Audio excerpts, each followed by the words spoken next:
আসসালামু আলাইকুম এভরিওয়ান, সবাইকে স্বাগত জানাচ্ছি আজকের এই ইংলিশ ওয়ান শট ক্লাসে। আমি মাসুদ রানা আছি তোমাদের সাথে তোমাদের ইংরেজি বিষয়ের প্রত্যেকটা টপিকের সকল সমস্যার সমাধান করে তোমাদের কাঙ্ক্ষিত লক্ষ্যে পৌঁছে দিতে। আজকে তোমাদের একটি গুরুত্বপূর্ণ টপিক দিয়ে আমাদের এই ওয়ান শট প্রোগ্রামটা শুরু করতে যাচ্ছি। গুরুত্বপূর্ণ টপিকটা হচ্ছে কমপ্লিটিং সেন্টেন্স। আমরা টপিকটাকে অত্যন্ত গুরুত্বপূর্ণ বলছি এই কারণে, কারণ এই কমপ্লিটিং সেন্টেন্সের সাথে আমাদের অন্যান্য টপিক যেমন word and phrase, right form verbs এবং আরও অনেকগুলো টপিকের সাথে সরাসরি যুক্ত। তাহলে যদি আমরা এই কমপ্লিটিং সেন্টেন্সটাকে খুব ভালোভাবে আয়ত্ত করতে পারি, আমাদের এই ক্ষেত্রে তো নাম্বার পাবোই, সেক্ষেত্রে আমরা অন্য যে টপিকগুলো আছে সেগুলোর ক্ষেত্রেও আমরা যথেষ্ট পরিমাণ এগিয়ে থাকব। সেজন্য আমি তোমাদেরকে বলবো সম্পূর্ণ মনোযোগ দিয়ে তোমরা ক্লাসটা করবে। তো এখন চলে যাওয়া যাক আমাদের মূল ক্লাস। কমপ্লিটিং সেন্টেন্স মূলত পরীক্ষাতে আসে একটা অসম্পূর্ণ বাক্য। আমরা জানি এই অসম্পূর্ণ বাক্যকে আমাদের কি করতে হবে? সম্পূর্ণ করতে হবে। তো এই অসম্পূর্ণ বাক্যকে সম্পূর্ণ করতে আমাদের কয়েকটা জিনিসের দরকার পড়ে। সেই জিনিসগুলো হচ্ছে, আমাদের যে জিনিসগুলো লাগবে সেটা হচ্ছে আমাদের ফ্রেজ লাগবে, ক্লজ লাগবে, ইনফিনিটিভ লাগবে, কন্ডিশনালস লাগবে এবং প্রভাবস, দ্যাট মিন্স প্রবাদ বাক্য লাগবে। এই পাঁচটা জিনিস দিয়ে আমরা মূলত কমপ্লিটিং সেন্টেন্স করে থাকি এবং করব। তো এই কমপ্লিটিং সেন্টেন্স শুরু করার আগে আমরা এই phrase, that means what is phrase, what is the definition and phrase and clause. এখানে দেখো যে প্রথমে যে জিনিসটা আমাদের যা লাগবে ফ্রেজ, দ্বিতীয়ত আমার লাগবে ক্লজ। তো ফ্রেজ জিনিসটা কি? যদি আমরা ফ্রেজকে সংজ্ঞায়িত করি তাহলে ব্যাপারটা হবে এরকম: phrase is a group of words but it doesn't have any subject, any finite verb, but it should have a meaning. তাহলে বাংলায় করলে ব্যাপারটা হয় এমন যে ফ্রেজ একটা শব্দগুচ্ছ, এখানে সাবজেক্ট থাকে না, এখানে ফাইনাইট ভার্ব থাকে না, কিন্তু বাক্যে যদি আমি ব্যবহার করি তবে তার একটি অর্থ প্রকাশ পায়। আমরা এই বাক্যের এই অংশটা দেখি। যদি আমরা বাক্যের এই অংশটাতে দেখি তাহলে দেখতে পাবো এখানে তিনটা শব্দ, 1 2 3। তার মানে সিইং দ্য পুলিশ। তাহলে আমি এটাকে একটা শব্দগুচ্ছ বলতে পারি। শব্দগুচ্ছ দ্যাট মিন্স যেখানে একের বেশি শব্দ থাকবে। এখানে যদি আমরা লক্ষ্য করি সিইং দ্য পুলিশ, এখানে কোনো সাবজেক্ট নাই। এখানে যদি লক্ষ্য করি তাহলে এখানে আমরা কোনো ফাইনাইট ভার্ব কিন্তু পাবো না, কিন্তু সিইং দ্য পুলিশ এটা কিন্তু একটা অর্থ আছে। সো সংজ্ঞায় বলেছিলাম যে একটা ফ্রেজ হচ্ছে একটা শব্দগুচ্ছ, সেখানে সাবজেক্ট থাকবে না, ফাইনাইট ভার্ব থাকবে না, এবং বাক্যে যদি আমি ব্যবহার করি তাহলে একটা অর্থ থাকবে। তাই এটা সাবজেক্ট নাই, ফাইনাইট ভার্ব নাই, এবং বাক্যে ব্যবহার করলে একটা অর্থ হবে seeing the police, that means police দেখে। সো এই অংশটা আমরা বলতে পারি ফ্রেজ। এখন clause, what is the definition of clause, মানে ক্লজ সংজ্ঞা কি বা ক্লজ কাকে বলে? Clause is also a group of words but it has a subject and a finite verb and it must be a part of a sentence. তার মানে clause হচ্ছে, clause একটা শব্দগুচ্ছ, কিন্তু সেখানে একটা সাবজেক্ট থাকবে, একটা ফাইনাইট ভার্ব থাকবে, এবং ওই অংশটা অবশ্যই আর একটা বাক্যের বা আর একটা বাক্যের অংশ হতে হবে। সো এখানটায় যদি আমরা দেখি যে এই পার্টটাতে যদি দেখি দ্য থিভ র্যান অ্যাওয়ে, এখানে আমরা দেখতে পাচ্ছি দ্য থিভ সেন্টেন্সের সাবজেক্ট, আর এইখানটায় দেখো রান অ্যাওয়ে এটা সেন্টেন্সের ফাইনাইট ভার্ব। তার মানে কি এখানে সাবজেক্ট আছে এবং ফাইনাইট ভার্ব আছে, এবং 1 2 3 1 2 3 4টা শব্দ, এটাকে আমরা একটা শব্দগুচ্ছ বলতে পারি। আরেকটা যে জিনিস যেটা বললাম যেটা হচ্ছে এটাকে একটা অবশ্যই বাক্যের অংশ হতে হবে। তাহলে এই অংশটা অবশ্যই এই যে ফ্রেজ, এই ফ্রেজের অংশ। সো এখানে যে ক্লজের যে 4টা বৈশিষ্ট্য, যে এখানে সাবজেক্ট থাকবে, ফাইনাইট ভার্ব থাকবে, একটা শব্দগুচ্ছ এবং একটা বাক্যের অংশ, সেক্ষেত্রে আমরা এখানে কিন্তু 4টা বৈশিষ্ট্যই আমি পেলাম। তাহলে এই অংশটাকে আমরা ক্লজ বলতে পারি। So this is phrase and this is clause. তাহলে আমরা ফ্রেজ হচ্ছে কি, ফ্রেজ আচ্ছা শব্দগুচ্ছ, ক্লজও শব্দগুচ্ছ। ফ্রেজে সাবজেক্ট নাই, ক্লজে সাবজেক্ট আছে। ফ্রেজে ফাইনাইট ভার্ব নাই, ক্লজে ফাইনাইট ভার্ব আছে। এবং ফ্রেজ হচ্ছে বাক্যে ব্যবহার করলে একটা অর্থ প্রকাশ পায়, এবং ক্লজ একটা বাক্যের অংশ হতে হয়। আশা করি তোমরা ফ্রেজ এবং ক্লজ ব্যাপারটা বুঝতে পেরেছো। এই ফ্রেজ এবং ক্লজটা যদি খুব ভালোভাবে মাথার মধ্যে রাখো তো পরবর্তী কাজগুলো করা অনেক সহজ হবে। তো এরপরে যে জিনিসটা আমাদের লাগবে সেটা হচ্ছে ইনফিনিটিভ। তো ইনফিনিটিভ জিনিস কি? তা আমরা জানি ইনফিনিটিভ মূল ভার্বের V1, দ্যাট মিন্স এখানে একটা ভার্ব থাকবে এবং তার আগে একটা টু কথা থাকবে। দ্যাট মিন্স এই যে টু প্লাস মূল ভার্বের প্রেজেন্ট ফর্ম, এই অংশটুকু হচ্ছে ইনফিনিটিভ। তো এই যে ওপরের সেন্টেন্সটা যদি আমরা লক্ষ্য করি, এখানে দেখতে পাচ্ছি I want to know about you. এই অংশে দেখো, এই অংশে এখানে কি আছে? To know. আমরা জানি নো মূল ভার্বের প্রেজেন্ট ফর্ম, আর এখানে টু আছে, এই যে টু প্লাস মূল ভার্বের present form, this is call infinitive. তো আমরা যখন কমপ্লেনিং সেন্টেন্স করব সেক্ষেত্রে কিন্তু আমাদের এই যে ইনফিনিটিভটার ব্যবহার আছে। তো আমরা আশা করি বুঝতে পেরেছো তোমরা যে ইনফিনিটিভ জিনিসটা কি। এরপরে যে জিনিসটা আমাদের লাগছে সেটা হচ্ছে কন্ডিশনাল। কন্ডিশনাল দ্যাট মিন্স কি? কন্ডিশন বা শর্তযুক্ত বাক্যগুলোকেই বলা হয় কন্ডিশন। সেক্ষেত্রে এই কন্ডিশনটাকে বিভিন্ন ভাগে ভাগ করা হয়েছে। আমরা যখন এই রুলসগুলো করব তখন তোমাদেরকে সে বিষয়ে আলোচনা করব। এখন শুধু কন্ডিশনাল সেন্টেন্সগুলো কি সেটা একটু জানার চেষ্টা করো। যে সেন্টেন্সে ইফ আমরা যদি বাংলায় এটার আবেদনিক অর্থ দাঁড় করাই তাহলে যদি, আর বাংলায় যে বাক্যের মধ্যে যদি কথাটা ব্যবহৃত হয় সেই সেন্টেন্সটা কিন্তু সেইটাকে আমরা শর্তযুক্ত সেন্টেন্স বলি। সাপোজ এরকম হতে পারে, যদি তুমি আমাকে সাহায্য করো আমি তোমাকে সাহায্য করব, যদি তুমি আমাকে ডাকো আমিও তোমাকে ডাকবো। তার মানে কি? কোন একটা কাজ হবে একটা যদির ওপর। তাহলে ইংলিশ বাক্যে যদি এরকম ইফ থাকে, ইফ যুক্ত ক্লজ এবং তারপরে যদি অন্য কোনো ক্লজ থাকে, দ্যাট মিন্স ইফ যুক্ত বাক্যটাই হচ্ছে কন্ডিশনাল সেন্টেন্স। আশা করি সামনে আরও সব ধরনের কন্ডিশনাল সম্পর্কে আমি তোমাদেরকে বুঝিয়ে দেব। আশা করি সেখানে তোমাদের কোনো সমস্যা হবে না। ওকে, এরপরে যে জিনিসটা আমাদের খুব দরকার সেটা হচ্ছে প্রভাব, দ্যাট মিন্স প্রবাদ বাক্য। এই প্রবাদ বাক্য অংশটা এই আমাদের ক্লাস শেষ অংশে আমাদের পরীক্ষায় আসার মতো গুরুত্বপূর্ণ টপিক বা গুরুত্বপূর্ণ প্রবাদগুলো তোমাদের নিয়ে আলোচনা করব। এখন যে জিনিসটা most important rules for the exam, that means এক্সামে কোন ধরনের রুলসগুলো ব্যবহৃত হয় এবং কোন ধরনের রুলসগুলো ব্যবহৃত হয়ে আমাদের মূলত এই পরীক্ষার প্রশ্নে আসে, সেই ধরনের গুরুত্বপূর্ণ প্রশ্ন সম্পর্কে তোমাদের আলোচনা করব। আশা করি এই আলোচনাগুলো যদি তোমরা ভালোভাবে বুঝতে পারো বা আয়ত্ত করতে পারো, এই কমপ্লিটিং সেন্টেন্স থেকে তোমরা পূর্ণ মার্কস পাবে। ওকে, চলে যাওয়া যাক এখন আমাদের মূল রুলসে। আমাদের অনেকগুলো রুলস তোমাদের করা আছে, এখানে তোমাদের 1 by 1 দেয়া আছে, আশা করি তোমরা ভালোভাবে করবে ওটা। ওকে, প্রথমে যেটা দেখো, রহিম ইউজ টু, এটা একটা অসম্পূর্ণ বাক্য, এই বাক্যটাকে আমাকে সম্পূর্ণ করতে হবে। এখন দেখো, যদি কোনো বাক্যে ইউজ টু থাকে, ইউজ টু আমরা কোন ক্ষেত্রে ব্যবহার করি? ইউজ টু মূলত ব্যবহার করি একটা সেন্টেন্সের অতীত অভ্যস্ততা বোঝাতে। দ্যাট মিন্স যদি সেন্টেন্সের সাবজেক্ট সে অতীতকালে কোনো কিছু অভ্যস্ত ছিল, সেই অতীত অভ্যস্ততা বোঝাতে আমরা ইউজ টু ব্যবহার করি। এখানে দেখতে পাচ্ছ যে দুটো সেন্টেন্স, একটা রহিম ইউজ টু আর একটা হচ্ছে Rahim is use to. That means এখানে সাবজেক্টের পরে B verb plus use to, এখানে সাবজেক্টের পর সরাসরি ইউজ টু। তাহলে আমাদেরকে এই ডিফারেন্সটা কি এবং কিভাবে এটা সম্পূর্ণ করতে হয় সেটা জানবে। যদি সাবজেক্টের পরে যদি সরাসরি ইউজ টু থাকে তাহলে আমাদের বাক্যটা কমপ্লিট করতে হবে। দ্যাট মিন্স এরপরে তোমাকে টুর পরে একটা V1 নিতে হবে এবং এটার সাথে অর্থপূর্ণ একটা এক্সটেনশন, দ্যাট মিন্স তোমাকে বর্ধিত অংশ দিয়ে কি করতে হবে? বাক্যটা কমপ্লিট করতে হবে। সো রহিম ইউজ টু, এরপরে মূল ভার্বের প্রেজেন্ট ফর্ম প্লাস এক্সটেনশন। সেক্ষেত্রে আমরা কি করতে পারি? বহু কিছু, রহিম অতীতকালে কি করতেছিল? রহিম মাছ ধরতো, প্রতিদিন নদীতে সাঁতার কাটতো, সে বাইক চালাতো, ইত্যাদি ইত্যাদি। অতএব আমরা এখান থেকে যে কোনো একটা সেন্টেন্স নিতে পারি যে সে প্রতিদিন নদীতে সাঁতার কাটতো। ওকে, তাহলে এটাতে দেখো, তাহলে এখানে ভার্বটা কি? সাঁতার কাটা। তো সাঁতার কাটা কি দেব? Swim, SWIM, swim. আর এক্সটেনশন কোথায়? ইন দ্য রিভার, মানে নদীতে, ইন দ্য রিভার।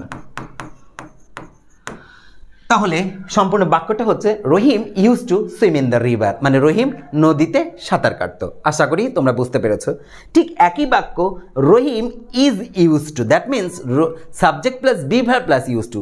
সেই ক্ষেত্রে আমাদের করতে হবে, এখানে আমাকে একটা মূল ভার্বের প্রেজেন্ট ফর্ম নিতে হবে, এর সাথে আইএনজি যোগ করতে হবে এবং যুক্তিযুক্ত আমাকে কি করতে হবে? এক্সটেনশন দিতে হবে। তাহলে আমরা ওই বাক্যটাই দেই যে রহিম প্রতিদিন নদীতে সাঁতার কাটতো। তাহলে সেই ক্ষেত্রে কী হতে পারে? রহিম ইজ ইউজ টু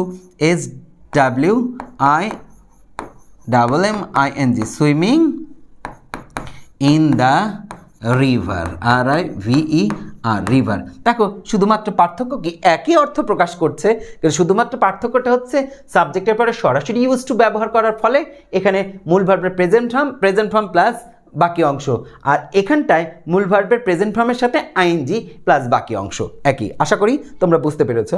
এরপরে দেখো আনলেস ইউ ওয়ার্ক হার্ড, এইখানটার মূল ব্যাপারটাই হচ্ছে unless.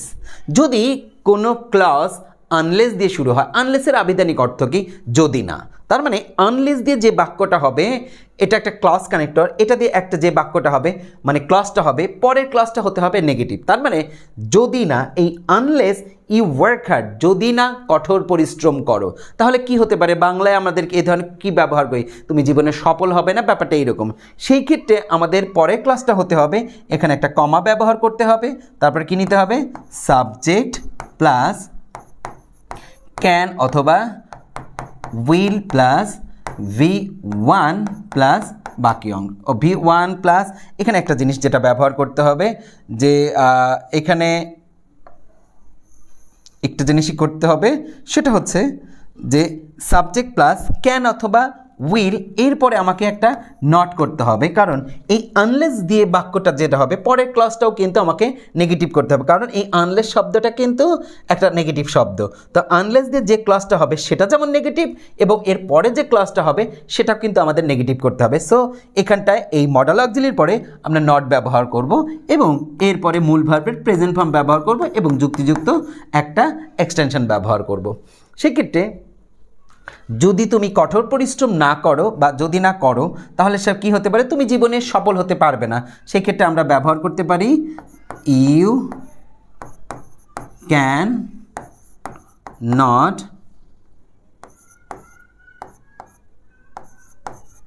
Succeed in life. So বাক্যটা হচ্ছে unless you work hard you can not succeed in life. এক্ষেত্রে তুমি উইলও ব্যবহার করতে পারো, সেক্ষেত্রে তুমি ক্যানও ব্যবহার করতে পারো, যে কোনো একটা ব্যবহার করলেই হবে। কিন্তু তোমাদেরকে মনে রাখতে হবে আনলেস দিয়ে বাক্য যে ক্লজ হলে পরে ক্লজটা অবশ্যই তোমাকে নেগেটিভ করতে হবে। সেক্ষেত্রে তোমাকে এখানে কিন্তু পাস্ট ফর্মও হতে পারে, সেক্ষেত্রে তোমাকে পাস্ট ফর্ম যদি হয় তাহলে এই ক্ষেত্রে এখানে ব্যবহার করবা ক্যানের জায়গায় কুড এবং উইলের জায়গায় উড, আর কোনো পার্থক্য নেই। ওকে, এরপরে দেখো, এরপরে যে রুলসগুলো দেখতে পাচ্ছি, আই উইশ অথবা উড দ্যাট। আই উইশ কোন ক্ষেত্রে আমরা ব্যবহার করি? যদি এমন হতো, এরকম ক্ষেত্রে আমরা আই উইশ অথবা উড দ্যাট ব্যবহার করি। এই আই উইশ এবং উড দ্যাট এই বাক্যটা আমরা তিনভাবে বাক্যে ব্যবহার করতে পারি, তিনভাবে আমরা আই উইশ কিংবা উড দ্যাটকে করতে পারি। সেই ক্ষেত্রে আমরা এরকম দিতে পারি আই উইশ, সে তিনভাবে আমরা করতে পারি। এক দেখো এখানে সাবজেক্ট সাবজেক্ট সাবজেক্ট, এখানে সাবজেক্টের পরে আমরা ওয়ার প্লাস এক্সটেনশন ব্যবহার করে একটা করতে পারি, সাবজেক্ট প্লাস V2, এটাকে action, action verb. That means যে ভার্বের মধ্যে কি থাকবে? একটা কাজ থাকবে। যে ভার্বের যেমন আসা যাওয়া খাওয়া এগুলোর মধ্যে যেমন কাজ থাকে, এরকম একটা ভার্ব থাকবে। ওকে, সেটার পাস্ট ফর্ম হবে প্লাস বাকি অংশ। আবার কিভাবে করতে পারি? এটাকে পাস্ট পারফেক্টে করতে পারি, subject plus had plus V3 plus বাকি অংশ। এইখানটা এক্সটেনশনের মধ্যে একটা পাস্ট ওয়ার্ড থাকতে হবে। সো আমি যদি উদাহরণ দেই, আই উইশ, যদি বলি যে আমি যদি পাখি হতে পারতাম, সেক্ষেত্রে বাক্যটা আই উইশ আই, এখানে WE were a bird, bird, এটা একটা বাক্য এই স্ট্রাকচারে। এরপরে যদি দ্বিতীয়, যে আমি যদি লোকটাকে সাহায্য করতে পারতাম, আই উইশ, এখানে সাবজেক্টটা কি? আবারও আই, সাহায্য করার ইংরেজি কি? হেল্প, HELP, হেল্প, এটাকে পাস্ট ফর্ম করতে হবে। সো হেল্প লোকটিকে, তাহলে কি হবে? The man. ওকে, এইভাবে আমরা একটা বাক্য কমপ্লিট করতে পারি। আর একটা করতে পারি, সেটা হচ্ছে আমরা আবারও সাবজেক্ট নিতে পারি আই, তাহলে হ্যাড, আমি যদি লোকটাকে গতকাল সাহায্য করতে পারতাম। দেখো আগের বাক্যের সাথে এই বাক্যের একটু পার্থক্যটা হচ্ছে যে আমি যদি লোকটাকে সাহায্য করতে পারতাম, সেই ক্ষেত্রে সাবজেক্ট প্লাস V2 প্লাস বাকি অংশ। আবার যদি বলি আমি যদি লোকটাকে গতকাল সাহায্য করতে পারতাম, তাহলে সেই ক্ষেত্রে একটা জিনিস বা একটা শব্দ যোগ হয়েছে এখানে, সেটা হচ্ছে ইয়েস্টারডে, দ্যাট মিনস গতকাল। যদি এই আই উইশ যুক্ত সেন্টেন্সে পরবর্তী ক্লসে যদি অতীত নির্দেশক কোনো শব্দ থাকে তাহলে ওই সেন্টেন্সটা হতে হবে পাস্ট পারফেক্ট টেন্স। আর আমরা জানি পাস্ট পারফেক্ট টেন্সের structure subject plus had plus V3। সেই ক্ষেত্রে আমরা এখানে কি নিলাম, I had help the man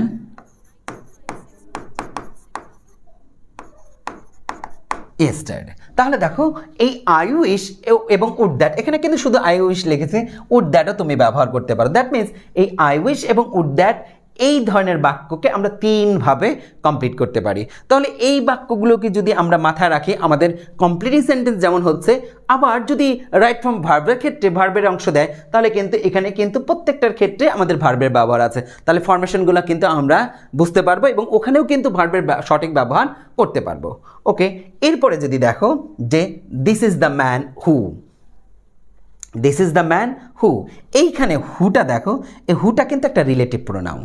দেখো এই হুটাকে দ্য ম্যান, এখানে কিন্তু এই দ্য ম্যানের পরিবর্তে কিন্তু একটা রিলেটিভ প্রোনাউন বসে। রিলেটিভ কি, যেটা একটার সাথে আর একটা সম্পর্ক থাকে। তাহলে এই হুর সাথে সম্পর্ককার দ্য ম্যানের, এই দ্য ম্যানের সাথে সম্পর্ককার who. That means this is the man, এই ক্ষেত্রে আমাকে আর একটা কী করতে হবে, এখানে ভার্ব বসাতে হবে প্লাস আমাকে বাকি অংশ বসিয়ে এটাকে কমপ্লিট করতে হবে।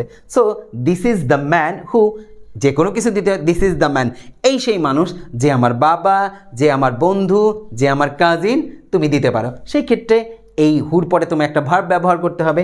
এখানে যেহেতু দিস প্রেজেন্ট ফর্ম, সো এখানে তোমাকে একটা প্রেজেন্ট ফর্ম ব্যবহার করতে হবে। হু, এখানে কি দিতে পারি, হু ইজ মাই ব্রাদার।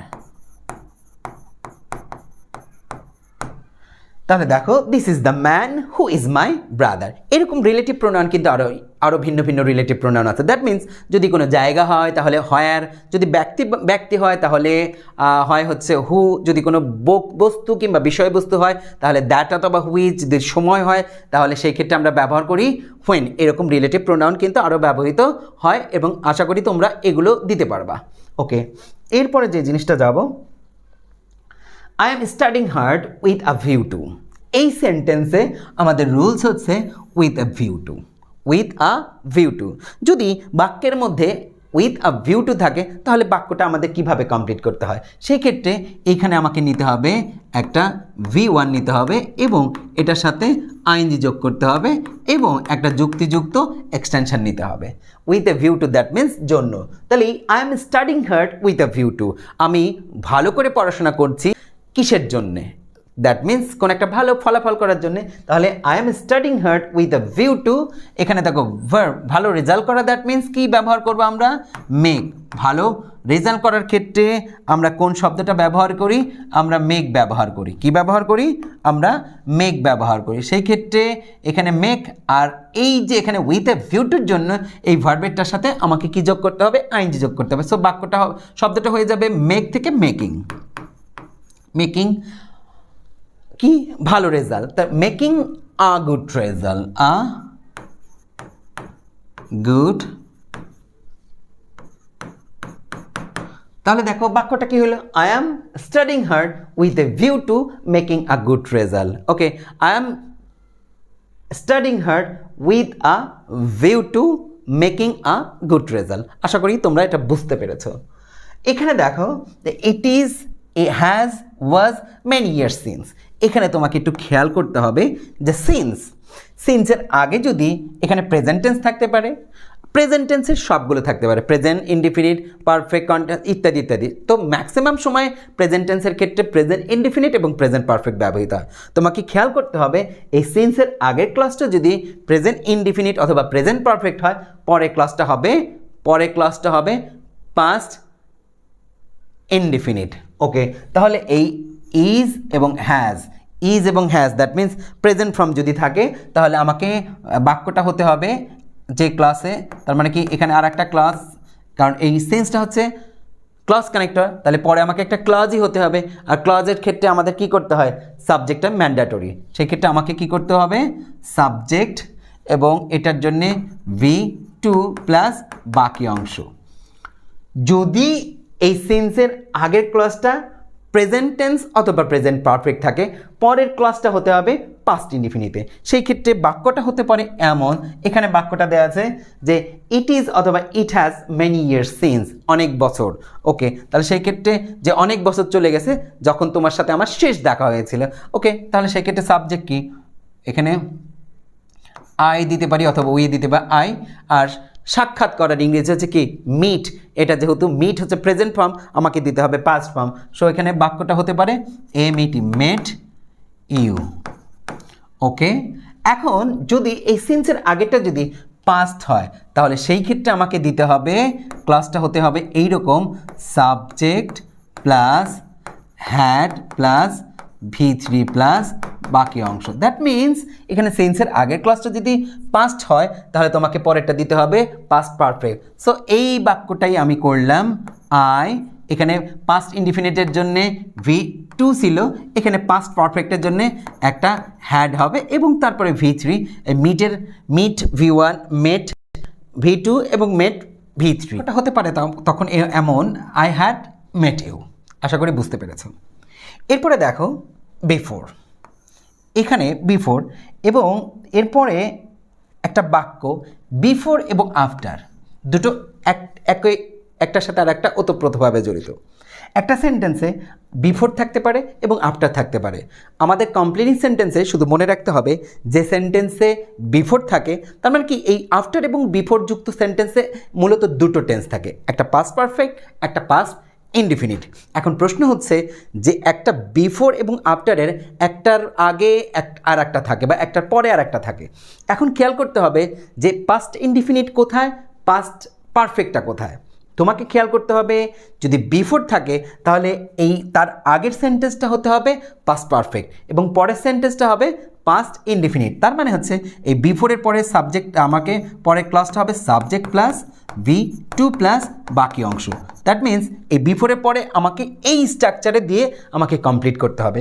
এখানে দেখো he had reach the station, সে স্টেশনে পৌঁছেছিল বিফোর। তাহলে স্টেশনে কি হয়, ট্রেন আসে অথবা যায়, তাহলে সেক্ষেত্রে আমরা কি দিতে পারি, ট্রেন আসাও দিতে পারি, ট্রেন যাওয়াও দিতে পারি। তাহলে সেক্ষেত্রে সাবজেক্টটা হতে পারে দ্য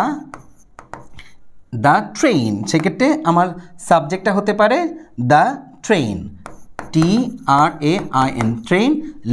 লিভ হচ্ছে প্রেজেন্ট টেন্স, এটাকে যদি আমি পাস্ট ধরি তাহলে হবে লেফট, LEFT, লেফট। তাহলে দেখো সাবজেক্ট দ্য ট্রেন, এখানে মূল ভার্ব হচ্ছে লেফট, দ্য ট্রেন লেফট। এরপরে দেখো যে কি আছে আফটার, যদি আফটার থাকে তাহলে বুঝতে হবে পাস্ট ইনডিফিনিটটা শুরুতে থাকবে, পাস্ট পারফেক্টটা পরে হবে। তাহলে পাস্ট পারফেক্টের স্ট্রাকচারটা কি, subject plus had plus V3 plus বাকি অংশ। ওকে, তাহলে বাক্যটা হতে পারে হি রিচ দ্য স্টেশন, সেই আগের মতোই কথা, আগেরটা পাস্ট ইনডিফিনিট ছিল সেই জন্য দ্য ট্রেন লেফট দিয়েছিলাম।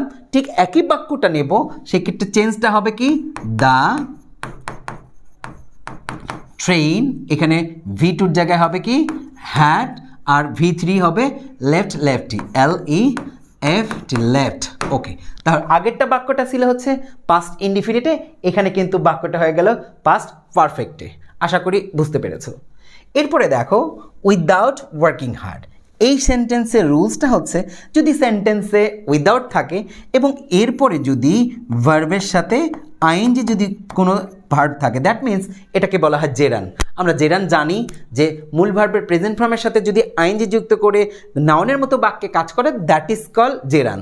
যদি এই উইদাউট প্লাস জেরান থাকে, দ্যাট মিন্স উইদাউট এবং V1 এর সাথে আইএনজি, তাহলে তোমাকে বাক্যটা কমপ্লিট করতে হবে একটা নেগেটিভ, পরের ক্লাসটা হবে নেগেটিভ। তাহলে সেই ক্ষেত্রে তোমাকে এখানে দিতে হবে একটা সাবজেক্ট নিতে হবে, তারপরে কি নিতে হবে ক্যান প্লাস এখানে নট প্লাস V1 প্লাস বাকি অংশ। তার মানে উইদাউট ওয়ার্কিং হার্ড, যদি আমি বাক্যে এটা নিয়ে আসি তাহলে উইদাউট ওয়ার্কিং হার্ড, তাহলে you can not succeed in life. তাহলে দেখো এখানে ইউটা সাবজেক্ট, ক্যান, তারপরে নট, তারপরে V1 সাকসিড, এই ইন লাইফ বাকি অংশ। আশা করি তোমরা বুঝতে পেরেছ। এরপরে দেখো by plus read, by plus gerund. আগেরটা ছিল উইদাউট প্লাস জেরান, এখানে কিন্তু by plus gerund, that means কি ভার্বের সাথে আইএনজি। উইদাউট প্লাস জেরানের ক্ষেত্রে পরবর্তী ক্লজটা ছিল নেগেটিভ, কিন্তু বাই প্লাস জেরান যদি হয় তাহলে পরবর্তী ক্লজটা হবে অ্যাফার্মেটিভ। সেই ক্ষেত্রে হতে পারে এমন subject plus can plus V1 plus বাকি অংশ, এরকম দিয়ে বাক্যটা কমপ্লিট করতে হবে। তাহলে বাই রিডিং বুকস, বই পড়ে বাক্যটা হতে পারে উই ক্যান গেইন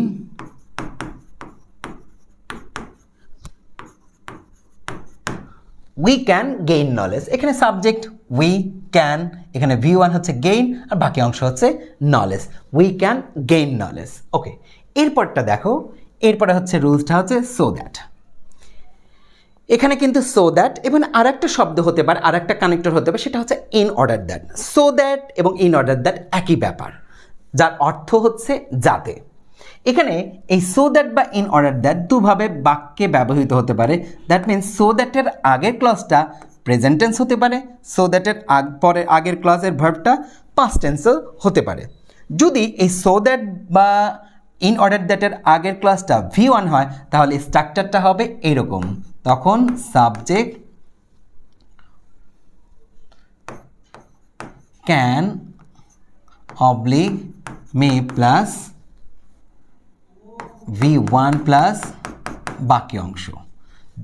তাহলে বাক্যটা হতে পারে we learn English so that, আমরা ইংরেজি শিখি যাতে কি দিতে পারি, we can get a good job. আর যদি এই সো দ্যাটের আগের ভার্বটা যদি কোনো কারণে V2 হয় তাহলে স্ট্রাকচারটা হতে পারে এমন, সাবজেক্ট প্লাস এই ক্যানের জায়গায় তখন COULD কুড, আর মেড জায়গায় MIGHT মাইট প্লাস V1 প্লাস বাকি অংশ। তাহলে যদি আমরা বাক্যে করি তাহলে ওই একই বাক্য দেখো, উই এই ক্যানের জায়গায় COULD could get a good job. এরপরে দেখো, he is so weak that. সেন্টেন্সে so dash dash that, so dash dash that যদি সূত্রে থাকে বা কমপ্লিটিং সেন্টেন্সে থাকে তাহলে তোমাকে কি করতে হবে, এই পরেরটা subject plus can plus not plus V1 plus বাকি অংশ দিয়ে তোমাকে কমপ্লিট করতে হবে। বাক্যটা হতে পারে এমন, he is so weak that he can not work. দেখো তাহলে হি সাবজেক্ট, এখানে ক্যান, তারপরে নট, তারপরে ওয়ার্ক V1, এখানে বাকি অংশের প্রয়োজন পড়লো না। তার কি, he is so weak that he can not weak. এখানে কিন্তু এই সোর এখানে যে কিন্তু পাস্ট হতে পারে, তাহলে যদি পাস্ট হয় তাহলে ক্যানের জায়গায় কি বসাবো তোমরা, কুড। সাপোজ এরকম, he was so weak that, তাহলে সে এতটাই অসুস্থ ছিল যে হি কুড নট ওয়াক, সে হাঁটতে পারতো না। এখানে দেখো he is so weak that, সে এতটাই দুর্বল যে বা অসুস্থ যে সে কি করতে পারে না, হাঁটতে পারে না। আশা করি তোমরা এটা বুঝতে পেরেছো। পরের যে বাক্যটা আমরা দেখতে পাচ্ছি সেটা দেখো, you have to avoid mistake in the exam lest. এইখানকার এই রুলসটা হচ্ছে লেস্ট। যদি কমপ্লিট সেন্টেন্সে লেস্ট এই কানেক্টরটা থাকে তাহলে সেই ক্ষেত্রে আমাদের এখানে এটা হবে যে সাবজেক্ট, এখানে শুড অথবা মাইট প্লাস V1 প্লাস বাকি অংশ, এটা দিয়ে আমাকে কমপ্লিট করতে হবে। লেস্ট এটা কি অর্থে ব্যবহৃত হয়, লেস্ট অর্থ হচ্ছে পাছে ঘটে এমন সতর্কতা বোঝাতে আমরা লেস্ট ব্যবহার করি। তাহলে সেই ক্ষেত্রে দেখো, you have to avoid mistake in the exam lest, তোমাকে পরীক্ষায় ভুল পরিহার করতে হবে পাছে না, বা পাছে না কোনো খারাপ কিছু ঘটে, সেক্ষেত্রে কী হতে পারে, পাছে না সাবজেক্ট দাও, you should fail in the exam. You have to avoid mistake in the exam lest you should fail in the exam. তোমাকে পরীক্ষায় ভুল পরিহার করতে হবে পাছে না তুমি পরীক্ষাতে অকৃতকার্য হও। এরপরে দেখো নো সুনার হ্যাড, এইখানটা তোমাকে খেয়াল করতে হবে যদি কমপ্লিটিং সেন্টেন্সে নো সুনার হ্যাড থাকে তাহলে তোমাকে কিভাবে কমপ্লিটটা করতে হবে।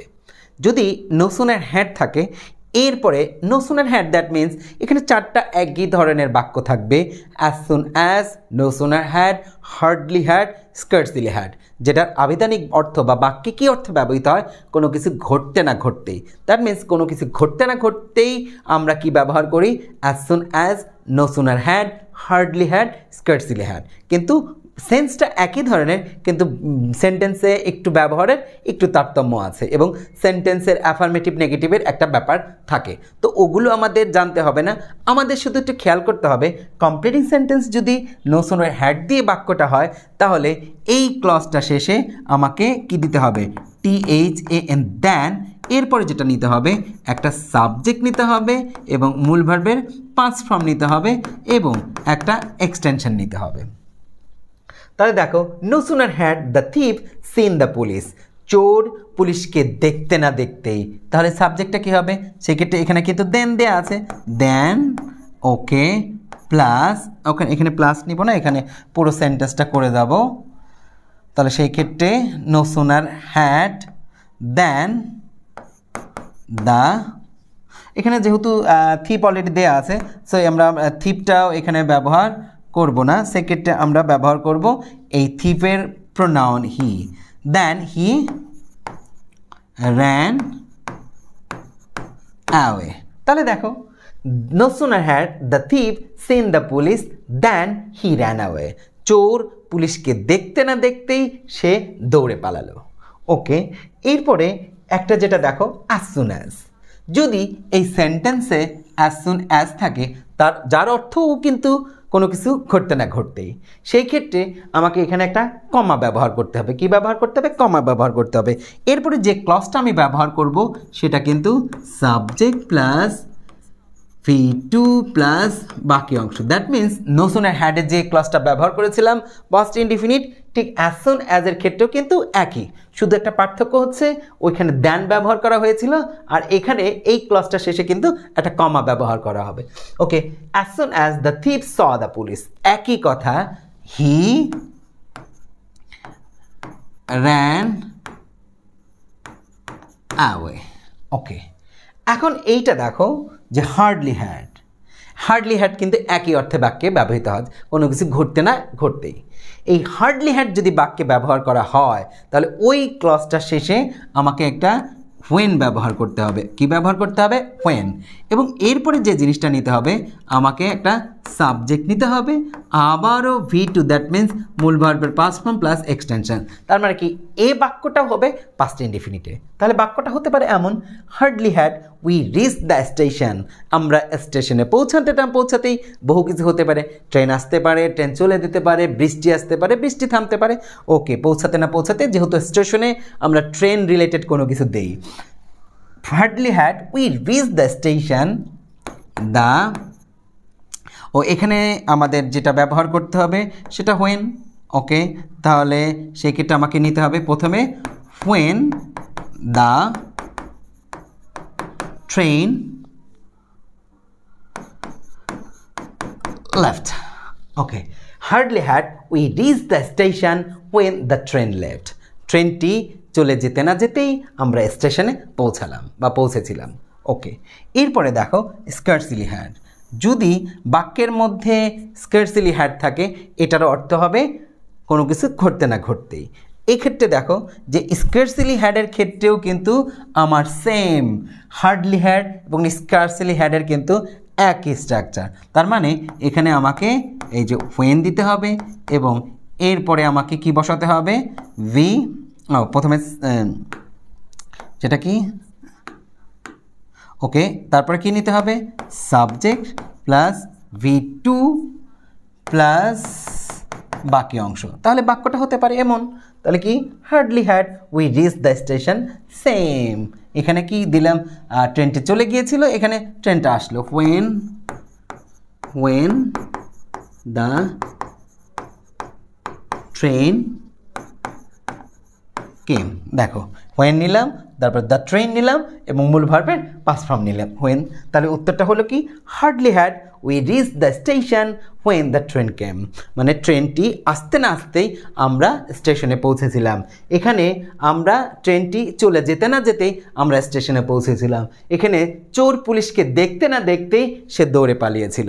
আশা করি as soon as, no sooner had, hardly had এবং স্কার্সলি হ্যাডের ব্যাপারটা তোমরা বুঝতে পেরেছো। এরপরে দেখো, এরপরে দো এবং অল দো। যদি সেন্টেন্সে দো এবং অল দো থাকে তাহলে আমাকে কি করতে হবে? যদি দো এবং অল দো, এই দো এবং অল দো দিয়ে যদি কোনো পজিটিভ কোনো কিছু বোঝায়, কোনো ভালো কিছু বোঝায়, দ্যাট মিন্স যদি এই দো বা অল দো যুক্ত সেন্টেন্সটা যদি পজিটিভ হয় তাহলে আমাকে পরের ক্লাসটা দিতে হবে নেগেটিভ। যদি দো বা অল দো যুক্ত সেন্টেন্সটা যদি আমাকে নেগেটিভ হয় তাহলে আমাকে পরের ক্লাসটা হবে অ্যাফার্মেটিভ, দ্যাট মিন্স হাবোধক বা পজিটিভ কোনো কিছু হবে। তাহলে দো বা অল দো এটার আবেদনিক অর্থ যদিও, যদিও বা হি নোস ইংলিশ, তার মানে কি যদিও সে ইংরেজি জানে, যদিও সে ইংরেজি জানে, তার মানে এরপরে একটা নেগেটিভ কিছু যদিও ব্যবহার করছে। তার মানে আমরা কোনো সংশয় বা কোনো নেগেটিভ ক্ষেত্রেই আমরা পজিটিভ থাকার পরেও একটা নেগেটিভ যখন বলি তখন আমরা দো বা অল দো ব্যবহার করি। সেই ক্ষেত্রে বাক্যটা যদিও সে ইংরেজি জানে, তার মানে কি এখানে বহু কিছু হতে পারে, সে ইংরেজিতে কথা বলতে পারে না, তার মধ্যে একটা। তার সেই ক্ষেত্রে এই ক্ষেত্রে বাক্যটা হতে পারে, যেহেতু এখানে নেগেটিভ সেহেতু পারে, পারে না। পারার ক্ষেত্রে আমরা ক্যান ব্যবহার করি এবং না পারার ক্ষেত্রে আমরা ক্যান নট ব্যবহার করতে পারি। সেই ক্ষেত্রে বাক্যটা হতে পারে এমন subject plus can plus not plus V1 plus বাকি অংশ। তার মানে বাক্যটা যদি এনোকে he can not speak English, দেখো তাহলে বাক্যটা দো হি নোস ইংলিশ, যদিও সে ইংরেজি জানে, he can not speak English, সে ইংরেজিতে কথা বলতে পারে না, এখানে একটা ইন যোগ হবে। Okay, he can not speak in English, সে ইংরেজিতে কথা বলতে পারে না। ওকে, এরপরে দেখো অ্যাজ সিন্স। এখানে দেখো দো বা অল দো যদি পজিটিভ হতো তাহলে নেগেটিভ, নেগেটিভ থাকলে পজিটিভ। আর এখানে অ্যাজ বা সিন্স যদি পজিটিভ কিছু বোঝায় তাহলে পজিটিভ, যদি এখানে নেগেটিভ কোনো কিছু বোঝায় তাহলে নেগেটিভ। তার মানে কি অ্যাজ এবং সিন্সদের যেটা হবে, যদি পজিটিভ হয় তাহলে পজিটিভ, যদি নেগেটিভ হয় তাহলে নেগেটিভ। তাহলে সেই ক্ষেত্রে অ্যাজ হি নোস ইংলিশ, যেহেতু সে ইংরেজি জানে, এটা হচ্ছে পজিটিভ। তাহলে আমাকে বাক্যটাও কিন্তু সাবজেক্ট প্লাস এই যে ক্যান প্লাস V1 প্লাস বা এক্সটেনশন এরকম হতে পারে। তাহলে বাক্যটা কি আমি যদি বাক্যে রূপান্তর করি তাহলে হতে পারে অ্যাজ হি নোজ ইংলিশ, যেহেতু সে ভালো ইংরেজি জানে বা ইংরেজি জানে, তাহলে he can get a good job. দেখো এখানে যেহেতু এই অ্যাজ এবং সিন্সদের যে ক্লাসটা ছিল এটা পজিটিভ একটা ব্যাপার ছিল এবং পরেও কিন্তু he can get a good job এটাও কিন্তু একটা পজিটিভ ব্যাপার। তার মানে দো বা অল দো দিয়ে যে ক্লাসটা হবে সেটা যদি পজিটিভ কিছু হয় তাহলে নেগেটিভ পরের ক্লাসটা নেগেটিভ হবে, আর যদি ওটা দিয়ে যদি নেগেটিভ কিছু বোঝায় পরের ক্লাসটা হবে অ্যাফার্মেটিভ বা পজিটিভ কোনো কিছু। ওকে, আর অ্যাজ এবং সিন্স পজিটিভ হলে পজিটিভ, নেগেটিভ হলে নেগেটিভ। আশা করি তোমরা এটা বুঝতে পেরেছো। এরপরে দেখো যেটা পরীক্ষাতে তোমাদের খুব আসে, শি টক্স অ্যাজ ইফ অথবা as though. She talks as if এবং অ্যাজ দো, এই ক্ষেত্রে দেখো যদি এই অ্যাজ ইফ এবং অ্যাজ দো বাক্যের মধ্যে থাকে, অ্যাজ ইফ এবং অ্যাজ দো এটার অর্থ হচ্ছে যেন, তাহলে শি টক্স অ্যাজ ইফ সে কথা বলে যেন। এক্ষেত্রে তোমাকে একটু খেয়াল করতে হবে অ্যাজ ইফ এবং অ্যাজ দোর এখানে V1 থাকতে পারে অথবা V2 থাকতে পারে। দ্যাট মিন্স অ্যাজ দো এবং অ্যাজ ইফের আগের ক্লাসটা প্রেজেন্ট ইনডিফিনিটে হতে পারে অথবা পাস্ট ইনডিফিনিটে হতে পারে। এখানে দেখো যদি এই অ্যাজ ইফ বা অ্যাজ দোর ক্লাসটা প্রেজেন্ট ইনডিফিনিটে হয়, দ্যাট মিন্স মূল ভার্বটা যদি প্রেজেন্ট টেন্সে থাকে তাহলে সেই ক্ষেত্রে হতে পারে এইখানে স্ট্রাকচারটা সাবজেক্ট প্লাস V2 প্লাস বাকি অংশ। আর যদি এখানে ভার্বটা যদি V2 হয় তাহলে হতে হবে subject plus had plus V3 plus বাকি অংশ। দ্যাট মিন্স এখানে প্রেজেন্ট টেন্স হলে পাস্ট টেন্স আর পাস্ট টেন্স হলে পাস্ট পারফেক্ট টেন্স। তাহলে দেখো সে কথা বলে যেন সে সকল কিছুই জানে। তাহলে বাক্যটা হবে কি শি, আর এখানে যেহেতু নো কে এন, নো হচ্ছে প্রেজেন্ট, এটাকে আমাকে দিতে হবে পাস দিতে হবে, নিউ কে এন ইরে new EVERO every THING everything. এবং এটা যদি শি টক থাকতো তাহলে বাক্যটা হতে হবে এরকম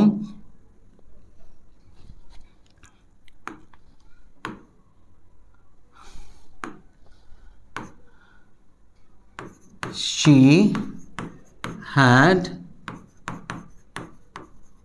known everything। দেখো তাহলে প্রেজেন্ট হলে পাস্ট আর পাস্ট হচ্ছে পাস্ট পারফেক্ট। ওকে, এরপরে দেখো if she invites me, if she invited me, আর একটা most probably if she had invited me. তার মানে দেখো এখানে যে first condition, second condition, last the third condition, এটাকে বলে কন্ডিশনাল সেন্টেন্স। এখানে দেখো যে ইফ শি ইনভাইটস মি, এই ইফ যুক্ত সেন্টেন্সের ভার্ব যদি V1 হয় সেটাকে আমরা বলবো ফার্স্ট কন্ডিশন। ইফ যুক্ত সেন্টেন্সের ভার্বটা যদি V2 হয় সেটাকে বলবো সেকেন্ড কন্ডিশন।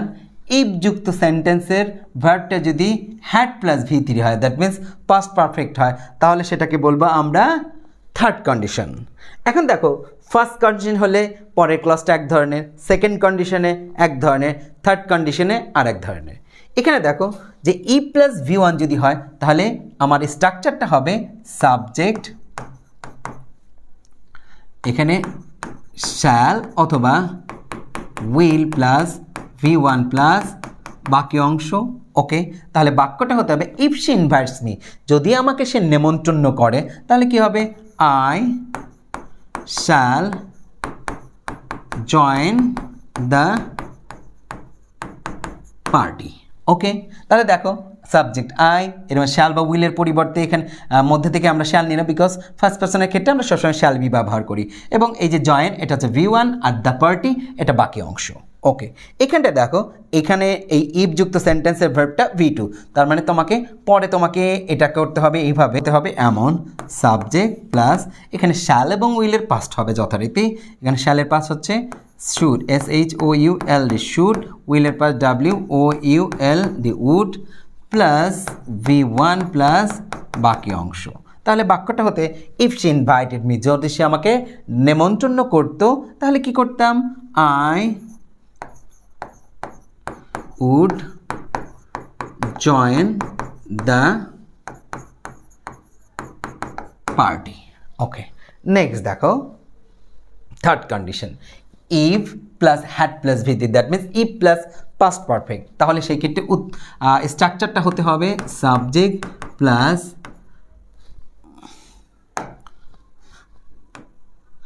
সেক্ষেত্রে এখানে স্ট্রাকচারটা হবে সাবজেক্ট প্লাস WOULD উড অথবা SHOULD should plus have plus V3 plus বাকি অংশ। তাহলে উত্তরটা হবে ইফ শি ইনভাইটেড মি, যদি সে আমাকে নেমন্তন্ন করে থাকতো তাহলে আই উড হ্যাভ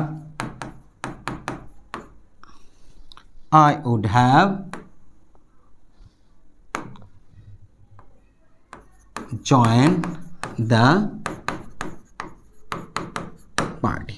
তাহলে দেখো I would have joined the party, subject I, এখানে উড এবং শুডের পরিবর্তে বা দুটোর মধ্যে থেকে উড এবং তারপরে হ্যাভ এবং তারপরে মূল ভার্বের V3 জয়েন আর এক্সটেনশনের মধ্যে দ্য পার্টি। তাহলে দেখো এখানে একটু যদি আমরা পেছনের দিকে তাকাই তাহলে ই প্লাস মূল ভার্বের present form, that means first condition হলে স্ট্রাকচারটা হবে সাবজেক্ট প্লাস শ্যাল অথবা উইল প্লাস V1 প্লাস বাকি অংশ। সেক্ষেত্রে if she invites me I shall join the party. যদি V2 হয় তাহলে structure subject plus should oblique have plus V1 plus বাকি অংশ। সেক্ষেত্রে উত্তরটা হবে ইফ শি ইনভাইটেড মি, যদি সে আমাকে নেমন্তন্ন করতো I would join the party, আমি পার্টিতে যোগদান করতাম। এরপরে থেকে থার্ড কন্ডিশনের ক্ষেত্রে কী হয়েছে, if she had invited me, যদি সে আমাকে নেমন্তন্ন করে থাকতো, I would have join the party, আমি যোগদান করে থাকতাম। এরপর যে রুলসটা দেখতে পাচ্ছি, হোয়েন, যদি কমপ্লিটিং সেন্টেন্সে বাক্যের মধ্যে হোয়েন থাকে, এখানে দেখো হোয়েন দুভাবে থাকতে পারে। এখানে দেখো 10 AM is the time when, পরেরটা দেখো 1971 is the year when, দুটো জায়গায় when। এখন now what is the difference between two when। এখানে খেয়াল করতে হবে যদি when থাকে এবং এই whenএর আগের যে ক্লজটা থাকবে সেটা দিয়ে যদি সাধারণ কোনো কর্মকাণ্ড বোঝায়, যেমন আমি যাই, খাই, করি, খেলি, যেটাই সাধারণ কর্মকাণ্ড বোঝাবে, সেই ক্ষেত্রে আমাকে স্ট্রাকচারটা হতে হবে সাবজেক্ট প্লাস V1 প্লাস বাকি অংশ।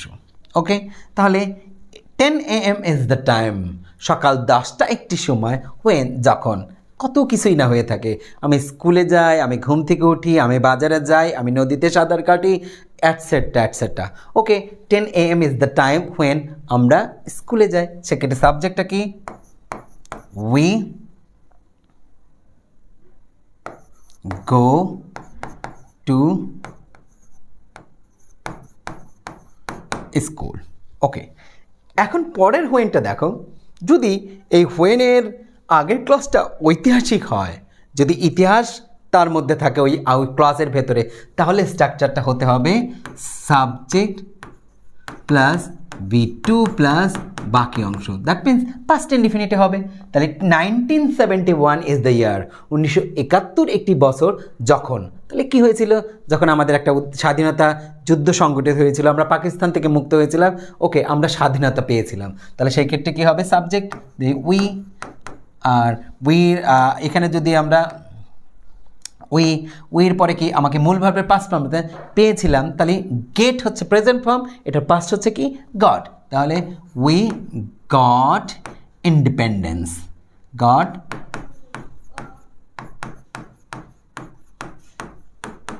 দেখো we got independence. Okay, 1971 is the year when we got independence. আশা করি তোমরা বুঝতে পেরেছো। এরপরে দেখো it is high time, it is high time. এখানে কোনো কিছু করার প্রকৃত সময় বলতে আমরা কি ব্যবহার করি, ইট ইজ হাই টাইম। এই ইট ইজ হাই টাইমকে আমরা দুভাবে বাক্যে ব্যবহার করতে পারি। যদি ইট ইজ হাই টাইমের পরে আমরা 2 প্লাস V1 প্লাস বাকি অংশ দিয়ে কমপ্লিট করতে পারি, আবার যে ইট ইজ হাই টাইম এরপরে যদি সাবজেক্ট প্লাস V2 প্লাস বাকি অংশ দিয়েও আমরা কমপ্লিট করতে পারি। ইট ইজ হাই টাইম এরপরে যদি কোনো কিছু না থাকে, কোনো সাবজেক্ট না থাকে, তাহলে আমরা 2 প্লাস V1 প্লাস বাকি অংশ। তাহলে ইট ইজ হাই টাইম, এটাই প্রকৃত সময়, কত কি হতে পারে, এটাই প্রকৃত সময় কোনো কিছুকে শুরু করার, এটাই প্রকৃত সময় বন্ধ করার, এটাই প্রকৃত সময় দেশকে ভালোবাসার। ওকে, তাহলে দেশকে ভালোবাসার কথা দিই, তাহলে ভালোবাসার হচ্ছে কি, এখানে কি নেব 2, আর ভালোবাসা LOVE, love, our country, OU R our COUNTRY, country. তাহলে দেখো it is high time to love our country, আমার দেশকে ভালোবাসার এটাই প্রকৃত সময়। ইট ইজ হাই টাইমের পরে কোনো সাবজেক্ট যদি না থাকে তাহলে 2 প্লাস V1 প্লাস বাকি অংশ। এখানে দেখো 2, এরপরে V1 হচ্ছে লাভ, আর বাকি অংশ হচ্ছে কি আওয়ার কান্ট্রি। এইখানটায় যা দেখো, যদি এটার পরে যদি আমি একটা সাবজেক্ট ব্যবহার করি, সাপোজ এখানে উই ব্যবহার করলাম, সেই ক্ষেত্রে এরপরে যে ভার্বটা আমাকে লাগবে সেটা ভিউটা হতে হবে। তাহলে এইটা দেখো, it is high time we loved our country. একই সেন্স প্রকাশ করছে যে দেশকে ভালোবাসার এটাই প্রকৃত সময়, শুধু পার্থক্যটা হচ্ছে ইট ইজ হাই টাইমের পরে সাবজেক্ট না থাকলে সরাসরি 2 প্লাস V1 প্লাস বাকি অংশ, আর ইট ইজ হাই টাইমের পরে যদি সাবজেক্ট থাকে তাহলে সেই ক্ষেত্রে হবে সাবজেক্ট প্লাস V2 প্লাস বাকি অংশ। আশা করি তোমরা এটা বুঝতে পেরেছ। তো এই আসলে কমপ্লিটিং সেন্টেন্স করার ক্ষেত্রে যে জিনিসগুলো সবচেয়ে বেশি গুরুত্বপূর্ণ, যে ক্লজের ব্যবহারগুলো, যেটার নিয়ম আমি অলরেডি তোমাদেরকে ডিসকাস করলাম, তোমাদের সামনে আলোচনা করলাম, এইগুলোই মূলত আসলে কমপ্লিটিং সেন্টেন্সে সবচেয়ে বেশি ব্যবহৃত হয়। আর যে ফ্রেজগুলো আসে সেই ফ্রেজগুলো কিন্তু নির্ভর করে তোমার সেন্টেন্সের সার্কামস্ট্যান্সেস, পরিবেশের ওপর নির্ভর করে তোমাকে একটা কমন সেন্স থেকে বাক্য তৈরি করে দিতে হবে। সেক্ষেত্রে তোমাকে একটু বাক্যের ওপর একটু দক্ষতা থাকা দরকার ফ্রেজের ক্ষেত্রে। আর যে ক্লজের সেগুলো কিন্তু একটা নির্দিষ্ট নিয়ম আছে। আশা করি তোমরা এই নিয়মগুলো ভালোভাবে আয়ত্ত করবে। যদি প্রবলেম হয় সেটা বারবার ভিডিওটা দেখবে এবং তুমি তোমার সমস্যার সমাধান করবে। এরপরে যে জিনিসটা, প্র্যাকটিস উইথ বোর্ড কোশ্চেন্স, এই যে আমরা রুলসগুলো করলাম, এটা আসলে একটা বোর্ড কোশ্চেনে কীভাবে ব্যবহৃত হয়, কিভাবে আমাদের এই জিনিসগুলো বোর্ড কোশ্চেনে আসছে এবং কিভাবে আমরা আমাদের যে রুলসে যে জিনিসগুলো শিখলাম সেই জিনিসগুলো আমরা বোর্ডে ব্যবহার করব বা বোর্ড কোশ্চেনে যে আসবে সেটা আমরা করব। এখানে দেখো এই যে বাক্যগুলো দেখতে পাচ্ছ সবগুলোই কিন্তু কোনো না কোনো সালে আমাদের বোর্ডে আসছিল। ওকে, এখন প্রথমটা দেখো, food adulteration is a crime, it is high time. এইখানে অধিকাংশ ক্ষেত্রে একটা সেন্টেন্সে ক্লু দেওয়া থাকে, একটা বিষয়বস্তুকে নির্দিষ্ট করে দেওয়া হয়, আমার উত্তরটা হতে হবে সেই বিষয়ের ওপর।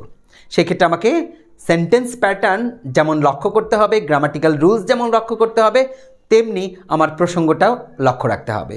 আমার উত্তরটা সেই প্রসঙ্গের ওপরই গ্রামাটিক্যালিও রাইট হতে হবে। এখন দেখো, food adulteration is a crime, মানে খাদ্যে ভেজাল একটা অপরাধ, ইট ইজ হাই টাইম, এটাই প্রকৃত সময়। তাহলে খাদ্যে ভেজাল আমরা কি করি, খাদ্যে ভেজাল বন্ধ করতে চাই, তার মানে কি ইট ইজ হাই টাইম, এটা বন্ধ করার প্রকৃত সময়। সেক্ষেত্রে আমরা কিন্তু বোর্ডে কী শিখেছিলাম যে ইট ইজ হাই টাইম, এরপরে যদি সাবজেক্ট না থাকে তাহলে টু প্লাস V1 প্লাস বাকি অংশ, তাহলে সেক্ষেত্রে আমরা এটা দিতে পারি it is high time to stop it. তার মানে দেখো, food adulteration is a crime, খাদ্যে ভেজাল একটি অপরাধ, it is high time to stop it, যে এটা থামানোর এটাই প্রকৃত সময়। ওকে, এরপরে দেখো, childhood is the golden period of life, যে বাল্যকাল জীবনের সবচাইতে সোনালি সময়। আই উইশ, তো আই উইশ আমরা দিয়ে কিভাবে করেছিলাম, আই উইশ দিয়ে আমরা তিনভাবে বাক্য শিখেছিলাম। তা আই উইশের ক্ষেত্রে আমরা সাবজেক্ট প্লাস ওয়ার প্লাস বাকি অংশ দিয়ে করেছিলাম, সাবজেক্ট প্লাস V2 দিয়ে করেছিলাম, subject plus had plus V3 দিয়ে করেছিলাম। এখানে দেখো যে গোল্ডেন, এখানে একটা সময়ের কথা বলা হয়েছে, সেটা বাল্যকাল। তাহলে সেই ক্ষেত্রে আমার মনে হচ্ছে যদি আমি আবার শিশু হতে পারতাম, মানে বাল্যকালে ফিরে যেতে পারতাম, সেই ক্ষেত্রে বাক্যটা হতে পারে এমন, I wish I were a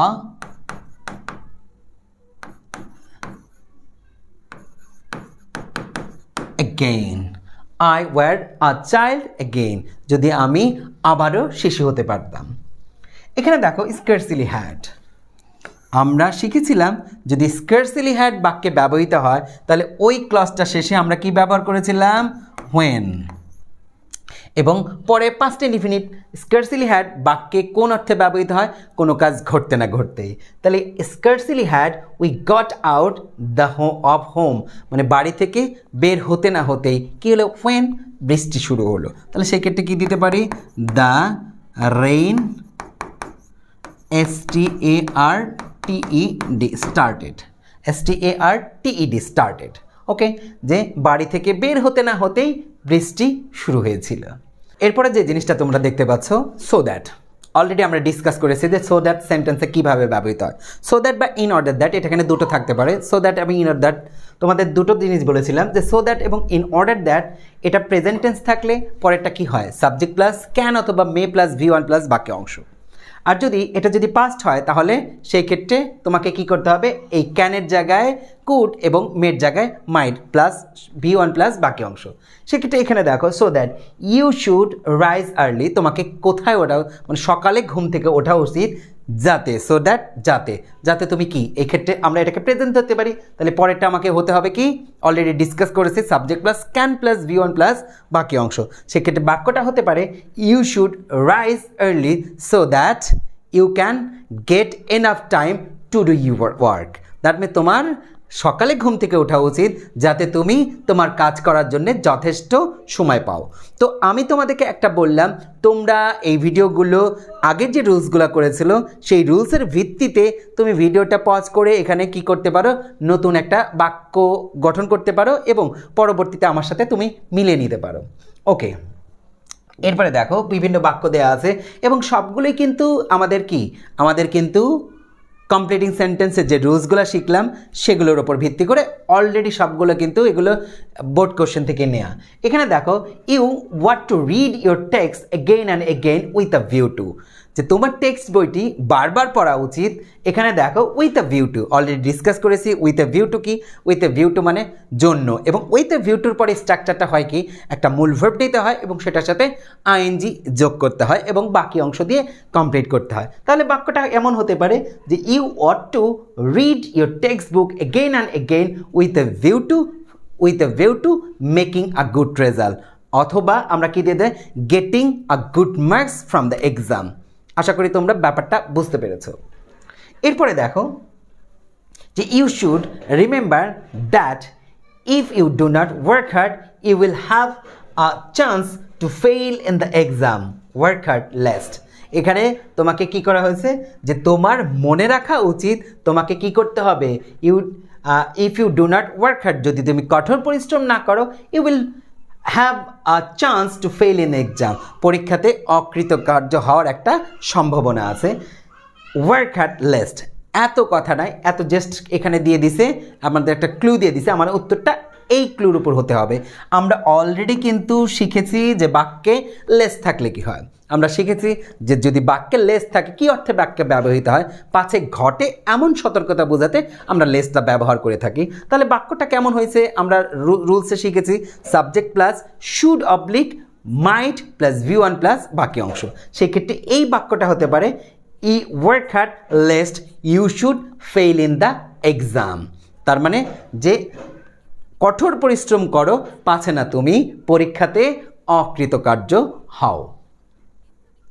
এরপরে দেখো, এরপরে কি দিয়েছে, মাই childhood was full of happiness, যে আমার বাল্যকাল সুখে পরিপূর্ণ ছিল। উড দ্যাট, তাহলে আই উইশ এবং উড দ্যাট এই দুটো কিন্তু আমরা অলরেডি শিখেছি। আই উইশ এবং উড দ্যাট দিয়ে আমরা তিনভাবে বাক্য কমপ্লিট করতে পারতাম। সেক্ষেত্রে আই উইশ যদি আমরা বি ভার্ব ব্যবহার করি তাহলে সাবজেক্টের পরে ওয়্যার, যদি আমরা মূল ভার্ব ব্যবহার করি দ্যাট মিনস অ্যাকশন ভার্ব ব্যবহার করি সেটা V2, আবার মূল ভার্বের পাস্ট পার্টিসিপল দিয়েও পাস্ট পারফেক্ট টেন্স দিয়েও কিন্তু আমরা বাক্যটা কমপ্লিট করেছিলাম। সেই ক্ষেত্রে দেখো আমাদের বাক্যটা হতে পারে যে my childhood was full of happiness would that, তার মানে কি আমি যদি আবারও, যেহেতু আমার বাল্যকাল সুখে পরিপূর্ণ ছিল, আমার মনে ইচ্ছা হচ্ছে যে আমি আবারও কি হতে পারতাম, শিশু হতে পারতাম, তাহলে বাক্যটা হতে পারে এমন would that I were a child again. আশা করি ব্যাপারটা তুমি বুঝতে পেরেছো। এরপরে দেখো many illiterate people who do not have any knowledge of health, অনেক অশিক্ষিত মানুষ আছে যারা এই স্বাস্থ্য জ্ঞান নেই তাদের। ইফ দে ওয়ার এডুকেটেড, যদি তারা কি হতো, শিক্ষিত হতো, তাহলে এই ধরনের এটা কিন্তু একটা, যে এখানে কি আছে ইফ, আমরা জানি ইফ দে ওয়ার এডুকেটেড, এখানে দেখো যে ইফ এটা কন্ডিশনাল সেন্টেন্স, এখানে ভার্বটা কি ওয়ার, এটা কি পাস্ট টেন্স। আমরা অলরেডি শিখেছি first condition, second condition, third condition. তো ফার্স্ট কন্ডিশনে কী ছিল, যদি first condition that means if plus মূল ভার্বের প্রেজেন্ট ফর্ম যুক্ত সেন্টেন্সটাকে আমরা বলেছিলাম ফার্স্ট কন্ডিশন, এবং ইফ প্লাস পাস্ট ইনডিফিনিট যুক্ত মানে দ্যাট মিনস মূল ভার্বের পাস্ট ফর্ম যুক্ত সেন্টেন্সটাকে আমরা বলেছিলাম সেকেন্ড কন্ডিশন। তো এইখানটায় যেহেতু ইফ আছে এবং এইখানে কি আছে ওয়ার আছে, তার মানে এটা বুঝতে পারতেছি এটা পাস্ট টেন্স, তার মানে এটা সেকেন্ড কন্ডিশন। তাহলে স্ট্রাকচারটা দাঁড়াবে সাবজেক্ট প্লাস, আগে ফার্স্ট কন্ডিশনের শাল বা উইল ছিল, সেকেন্ড কন্ডিশনের স্ট্রাকচারটা উড অথবা শুড প্লাস V1 প্লাস বাকি অংশ দিয়ে আমাকে কমপ্লিট করতে হবে। সেক্ষেত্রে বাক্যটা কি হবে, ইফ দে ওয়ার এডুকেটেড, যদি তারা শিক্ষিত হতো তাহলে তাদের কি জ্ঞান থাকতো, তাহলে তাদের কি দে উড, এখানে কি দিতে পারতাম যে তারা হ্যাভ নলেজ হেল্প, তাহলে সেক্ষেত্রে বাক্যটা হতে পারে if they were educated they would follow the rules of health. তার মানে কি, যদি তারা শিক্ষিত হতো তারা যে এই যে আমাদের যে চিকিৎসা বা আমাদের যে স্বাস্থ্যের যে জ্ঞানগুলো সেটা তারা অনুসরণ করতে পারত। তারপরে দেখো যে my grandmother lives in a village, it is many years since. আমরা আগেই শিখেছি সিন্সের আগে প্রেজেন্ট টেন্স থাকতে পারে, প্রেজেন্ট ইনডিফিনিট থাকতে পারে, প্রেজেন্ট পারফেক্ট থাকতে পারে, ইভেন পাস্ট ইনডিফিনিটও থাকতে পারে। দ্যাট মিনস প্রেজেন্ট টেন্স যদি থাকতো তাহলে পরের ক্লাসটা হচ্ছে পাস্ট ইনডিফিনিটে, এবং যদি পাস্ট থাকতো তাহলে পরের ক্লাসটা হতো পাস্ট পারফেক্টে। তাহলে এখানে দেওয়া যায় ইজ, তার মানে কি এটা প্রেজেন্ট টেন্স, তাহলে আমাকে করতে হবে পরে কি পাস্ট ইনডিফিনিট একটা করতে হবে। That means subject plus V2 plus বাকি অংশ। It is many years since grandmother lives in a village, আমার দাদি গ্রামে বসবাস করে। It is many years since, অনেক বছর চলে গিয়েছে। সেই ক্ষেত্রে এখানে কি দিত, তার সাথে আমাদের দেখা হয়েছিল। তাহলে সেই ক্ষেত্রে আমার বাক্যটা হতে পারে দেখা বা সাক্ষাৎ হওয়া। তাহলে সাবজেক্ট কি দেব, এখানে সাবজেক্ট যেহেতু ইট ইজ ম্যানি ইয়ার্স, এখানে আইও দিতে পারি অথবা উইও দিতে পারি। তাহলে দিতে পারে আমি আই দেই, এখানে আই সাক্ষাৎ হওয়া, মিট এটা প্রেজেন্ট ফর্ম, এটাকে যদি আমরা পাস্ট করি তাহলে বাক্যটা শব্দটা হবে মেট। তাহলে কার সাথে, দাদির সাথে, এটার প্রোনাউনটা হবে হার। তাহলে সেই ক্ষেত্রে কী দিতে পারি আমরা, it is many years since, it is many years since I met her, যে অনেক বছর পরে আমার দাদির সাথে কি হয়েছিল বা দাদির সাথে সাক্ষাৎ হয়েছিল, ব্যাপারটা এরকম। এরপরে অন্যতম গুরুত্বপূর্ণ পার্ট প্রভাব। আসলে আমরা কিন্তু অসংখ্য প্রভাব আছে, তো আসলে প্রবাদ বাক্য শেষ নাই, কিন্তু পরীক্ষাতে আসার মতো কিন্তু কিছু ফিক্সড প্রভাব যেটা আছে, যেটা আমাদের বিগত সালগুলো ঘুরে ফিরে সেগুলোই আসে। তো আমি সেই ধরনের কিছু প্রভাব তোমাদেরকে দেওয়ার চেষ্টা করলাম। আশা করি সেই প্রভাবগুলো তোমরা কি করবে, তোমরা সেটা পড়বে। সেটা দেখা যায় এখানে অনেকগুলো কমন প্রভাব যেগুলো সবচেয়ে বেশি আসছে সেগুলো কিন্তু তোমাদের দেয়া আছে। এখানে দেখো, চকচক করিলে শোনা হয় না, all the glitters is not gold. এইখানে তোমরা কিভাবে পড়বা, এখানে এই যে প্রভাবগুলো দেওয়া আছে, that means all that glitters is not gold, চকচক করিলে শোনা হয় না, এই জিনিসটা কিন্তু তোমরা পুরোপুরি মুখস্থ করবা।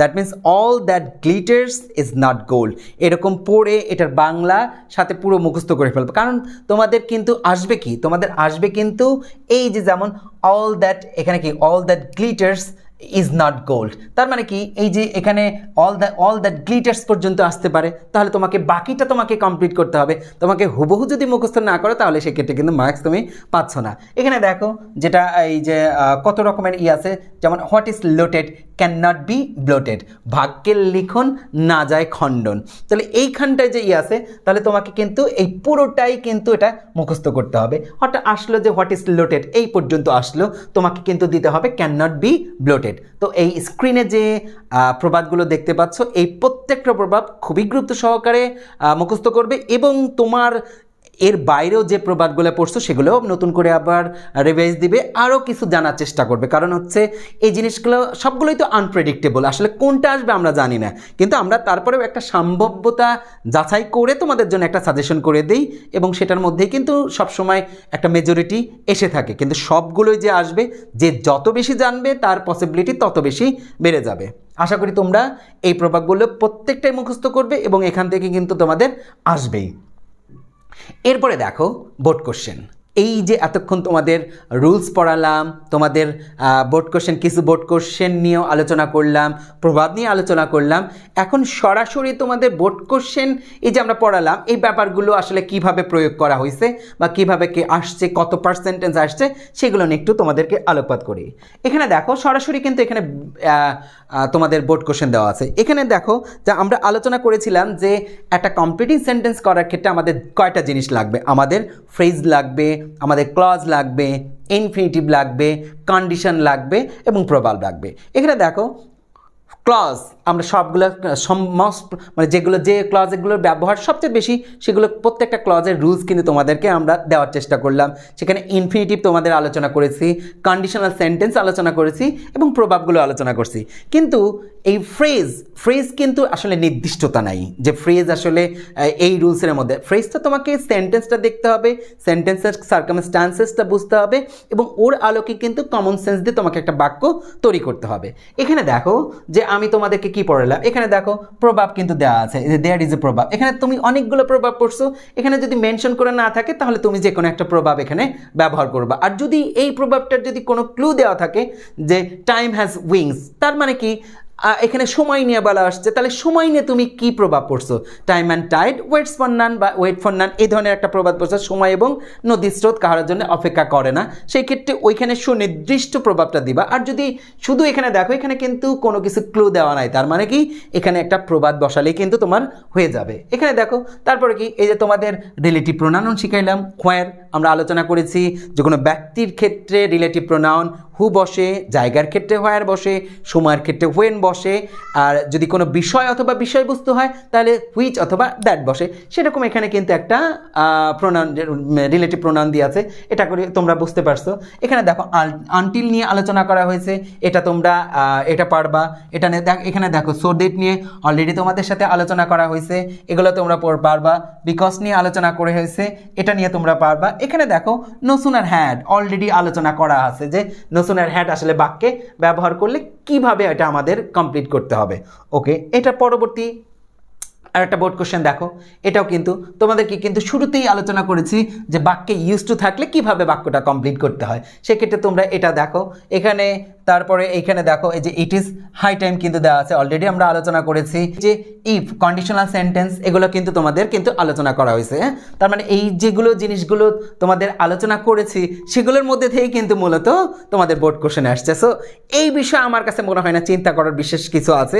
তোমাদের যে জিনিসগুলো দেয়া আছে ওই জিনিসগুলোই জাস্ট মনোযোগ সহকারে বারবার তোমরা দেখো এবং আমি বিশ্বাস করি যে তোমাদের এই সমস্যাটা সমাধান হবে। এরপরে দেখো আরও দেওয়া আছে, এই যে তোমাদেরকে যে বললাম যে প্রবাদ, যে এই যে what is lotted can not be blotted, already কিন্তু এখানে হোয়াট ইজ লোটেড এই অংশটা আসছে। তাহলে তুমি কিন্তু অলরেডি যদি পড়ে থাকো ক্যান নট বি ব্লোটেড কিন্তু তুমি পরেরটা দিতে পারবা। এখানে তাই দেখো এখানে কিন্তু হোয়াট ব্যবহার আছে, এখানে অ্যাজিভের ব্যবহার আছে, এখানে কি নো সুনার হ্যাডের ব্যবহার আছে, এখানে হোয়ারের ব্যবহার আছে, এখানেও কিন্তু হোয়ারের ব্যবহার আছে, লেট অ্যালোনের ব্যবহার আছে। তার মানে কি তোমাদের যতগুলো জিনিস আলোচনা করেছি, হ্যাঁ, এক ফ্রেজ বাদে সব জিনিসগুলোর কিন্তু ব্যাপারগুলো তোমাদের বোর্ড কোশ্চেনে কিন্তু চলে আসছে। সো তোমাদের এই বিষয়টা আমার কাছে মনে হয় না বিশেষ চিন্তা করার। যে জিনিসগুলো তোমাদের মধ্যে আলোচনা করা হলো এই জিনিসগুলো তোমরা ভালো মতো একটু স্টাডি করো, তোমাদের মাথার মধ্যে আয়ত্তে নিয়ে আসো, আশা করি তোমাদের সমস্যা হবে না। আজকে এই পর্যন্তই।